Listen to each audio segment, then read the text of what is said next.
Hey, my name is Lauren, and in this video, I'm going to answer your most common questions about high frequency. High frequency is one of the best and most underrated skincare tools out there. I've been using it for over 13 years. I'm a huge fan. It really helps my acne go away so much faster. It also has so many other benefits. I have a full video breakdown where I go through everything it does in detail. But in this video, I'm mainly just going to answer the most common questions that I get in my comments from that other video because I get a lot of the same ones over and over again. I'm going to try to keep the answers short and sweet, but that is hard for me to do. So I'm going to leave timestamps with all of the questions below if you want to skip ahead and find the question that you have. So let's get started.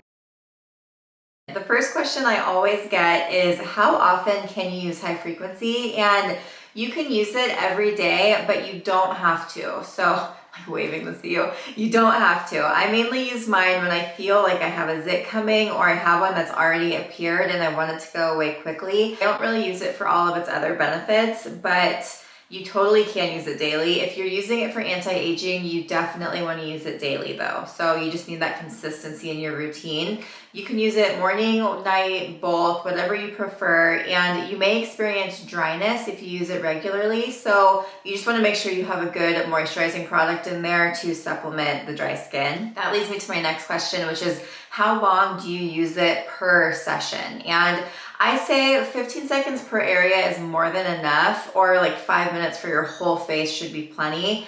It really doesn't take that long to do your whole face. I do my whole face in about 2 minutes, and if I'm really focusing on one spot, I'll do my whole face, come back to it, do it again, and come back to it, but whatever works for you. So what does it feel like and what level should I use? So it feels like a little electric shock, like if you've ever licked a battery, you know that little buzz feeling? That's like what high frequency feels like.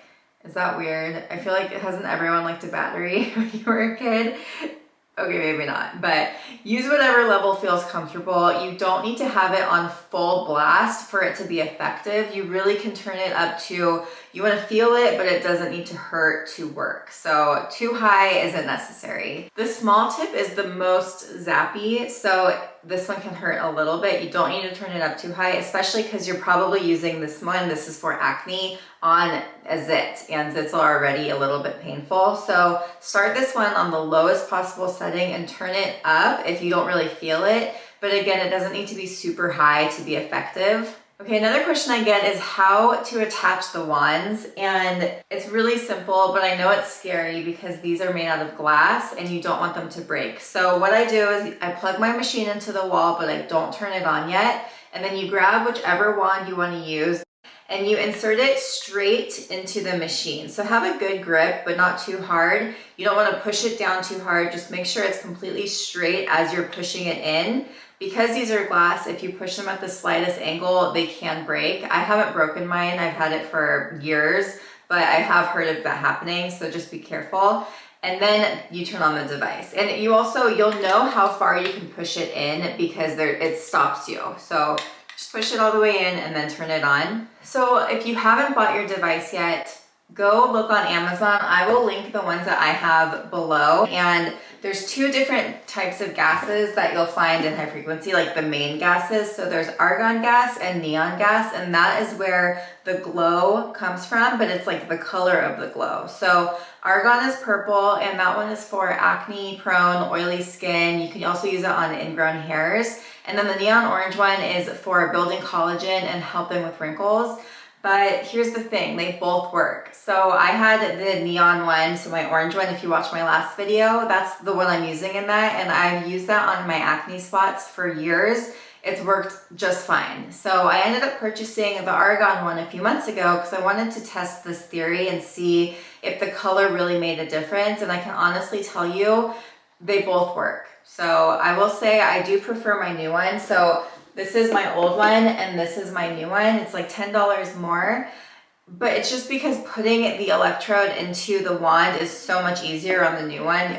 That's really the only reason I like it more. You literally it doesn't matter. So I do want to highlight that you don't need to buy the most expensive fancy one on the market to see results. They're literally the same device. I've seen many of these expensive brands that are using footage that they stole from my other video with my $30 Amazon one, and they're using that in their marketing. So I feel like that says a lot. Okay, another question I get a lot is, do you have to use it with gauze? And the gauze, so this is the gauze. It's something that is taught in esthetician school. They say that the gauze is important because it promotes oxygen flow, and the thicker the gauze, like the thicker the layer of the gauze between the wand and the skin, the more oxygen is circulating and the more efficient the device will be. I completely disagree. I used my other device without gauze for years and I've had amazing results. I will say gauze helps with gliding.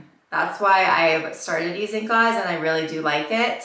I've been testing it because I wanted to see if it made a difference, and I don't think it really makes a difference with your treatment, but it does make gliding so much easier.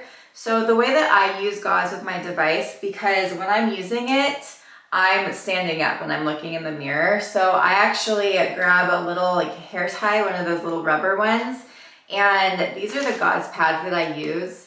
So they're petite silken wipes. I got them on Amazon. They're 2 by 2 inches and they open up into 4 inches. So just like this. And then what you do is grab your wand, wrap the gauze around the head, hold it in place, grab your little rubber band, and you want to wrap it but not too tight. So I do mine like 2 times, that's perfectly fine, and then you just go on with your treatment. That's it, that's all you have to do for gauze. If you're doing it on someone that's laying down, you don't have to wrap it, but honestly, you might as well just wrap it. I feel like it's easier and you're not having to fight with someone's gauze face mask moving around. So the next question is, should you use this on top of skincare? And no, you want to use this on clean, dry skin. There's this myth that using high frequency on top of skincare will help your products absorb better, and that's just not true.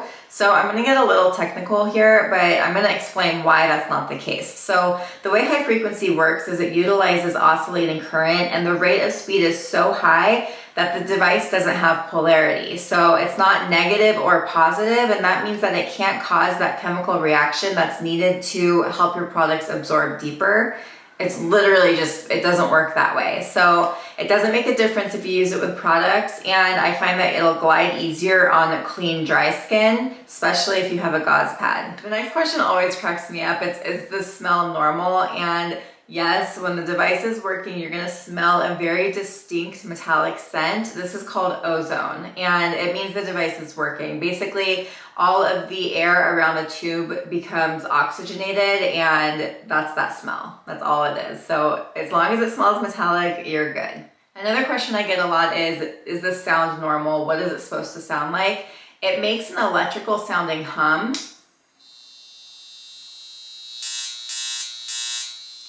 And the higher it's turned up, the louder that hum will be. That's totally normal. If you're using this on a client or a friend, I do suggest showing them what it sounds like and feels like before you apply it to their skin, because it can startle them. It's not painful, but it can scare them because it's a loud noise and it's zappy. All right, this leads me into my next question, which is about grounding the device. So grounding the device is when you turn the device on, you apply your finger to the wand, like the glass part, and then you apply this to your skin and lift your finger off.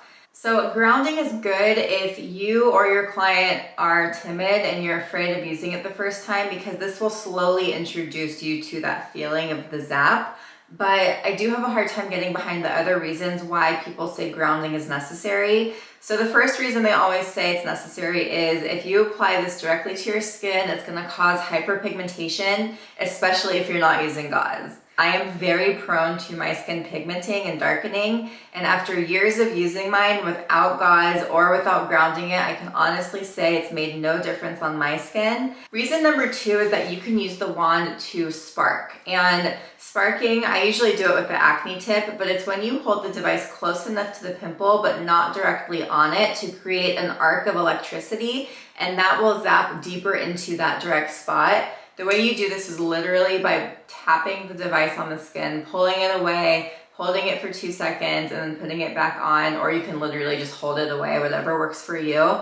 But I usually will tap it just because it keeps me close enough to the skin. So this is a really effective way to treat acne spots fast, and it definitely works. But if you are grounding your device, so every time you're putting your finger on and doing that, you won't be creating that arc of electricity. So I feel like sparking wouldn't be a thing if you had to ground your device. Does that make sense? So the next question is, does high frequency remove dark spots or post-inflammatory hyperpigmentation? And no, it does not, unfortunately. But it can prevent them from happening if you treat the acne spot before it causes scarring. So that could help you.